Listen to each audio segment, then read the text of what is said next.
Imagine watching your child jumping in an inflatable bounce house and then watching it collapse while they're inside. That happened at one local community. Hear from the terrified mother coming up. Plus, we're closely following a wildfire in California that has put flames nearly 150 feet into the air. We have an update straight from the scene, straight ahead. And it could be the nicest weekend of the year so far. Temperatures staying steady in the 70s. We'll have an updated weekend forecast when 7 News starts right now. Good evening and thanks for joining us for 7 News at 6. I'm Macy McMaster. We're going to go ahead and get right to our top story tonight, right out of Marshall County, where there were some scary moments for 2 families last night when a bounce house with 3 young children inside collapsed on top of them. It happened at the carnival in the parking lot of John Marshall High School. Luckily, no one was hurt. Shane Turner, the owner of Gamble Amusement Company, says that the fan blower came disconnected from the house, causing it to deflate. The ride operator reconnected the tube while the mothers of the children tried to create an opening to get the kids out. Angela Quinn's 4-year-old son Gabriel was inside the bounce house when it fell in.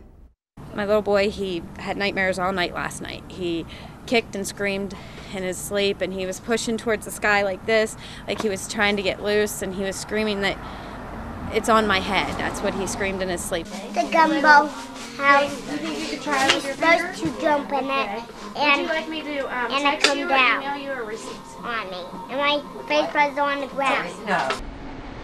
Angela says when she could finally see the children again, they were laying on their bellies, trying to keep their heads up in the air to breathe. Turner says the employee was retrained on operating the bounce house and that the ride was inspected before reopening it. An incident report was filed with the company. And in Jefferson County tonight, firefighters worked to put out a structure fire this morning. According to dispatchers, Smithfield, New Alexandria, and Dillonville firefighters worked to put out the flames at 1306 Main Street in Smithfield. Crews busted out windows and checked for hot spots. Luckily, no one was injured. The state fire marshal has been called in to investigate. And the group Anonymous was back in full force once again, fighting for justice, but this time it was for a baby girl named Kylie. Kylie was allegedly raped by her mother's boyfriend, Tyler Graham, back in March. Graham also allegedly gave the 2-year-old a sexually transmitted disease. Today, dozens of people gathered with signs and bracelets at the Weirton City building to fight for Kylie in hopes that justice will be served. One protester says she isn't standing up for Kylie, she's fighting for all children who've been sexually abused. Time for society for stiffer penalties. It's time for people to start taking responsibility for their actions. This world is becoming a horrible place where a 3-year-old is abused. Weirton police actually had more of a force on hand today because of the Justice for Kylie rally, just in case, but the group Anonymous is known for its peaceful protesting. The widow of Mingo County Sheriff Eugene Crum, who was killed last month, will be in a memorial motorcycle ride that will pass right by the parking lot where her husband was shot. The Sheriff Eugene Crum Memorial Poker Run is set for tomorrow afternoon and will start in downtown Williamson. It's part of the 3-day rally in the Valley motorcycle gathering that runs through the weekend. Organizers expect more than 200 motorcycles to participate. Also being honored today, firefighters. Today is May 4th, International Firefighters Day.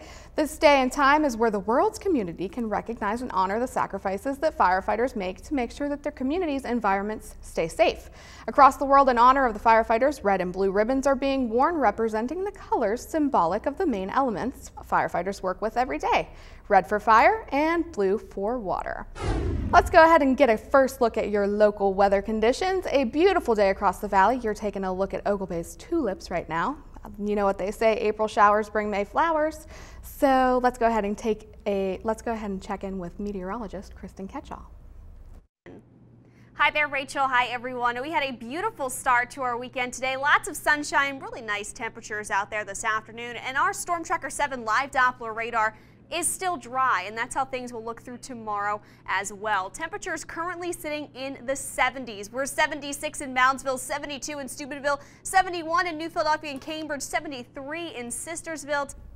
For weeks, jurors in Philadelphia have heard grim testimony about the deaths of Kermit Gosnell's inner-city abortion clinic. Groups support legal access to abortion find themselves on the defensive as they distance themselves from Gosnell. Anti-abortion activists, on the other hand, are citing the case in fundraising appeals and renewing efforts to expand the state restrictions on abortion. Gosnell is charged with killing 5 people, a patient, and 4 viable babies that prosecutors say were in fact born alive. Meanwhile, here in Wheeling, the Ohio County chapter of the West Virginians for Life held their Mother's Day Walk for Life this morning.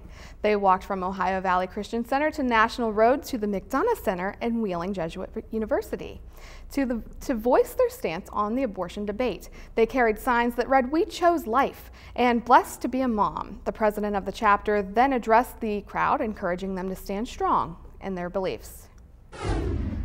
A wildfire that ripped through coastal communities in Southern California has nearly tripled in size, scorching 28,000 acres, but the weather is helping. Firefighters contained the fire, which began 50 miles northeast of Los Angeles. John Fanaglio has the latest from the scene in Ventura County, California.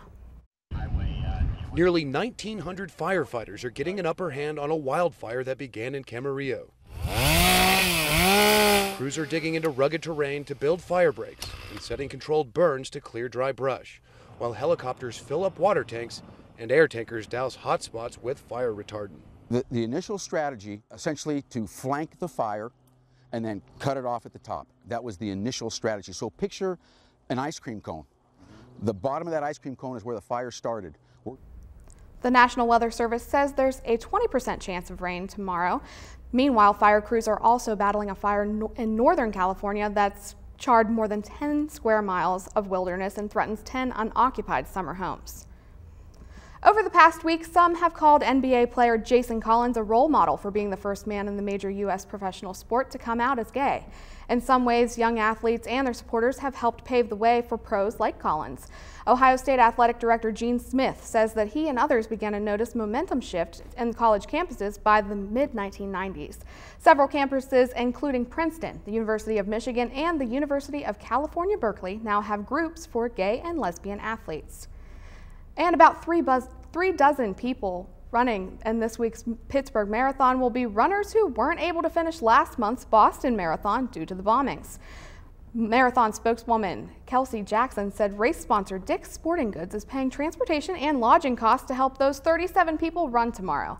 Some who were within the final mile of the Boston course, but it was closed due to the bombings.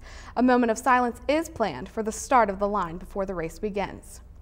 And coming up after the break, we'll tell you how one local organization is helping by recycling, and they're helping single moms. 7 News will be right back after this.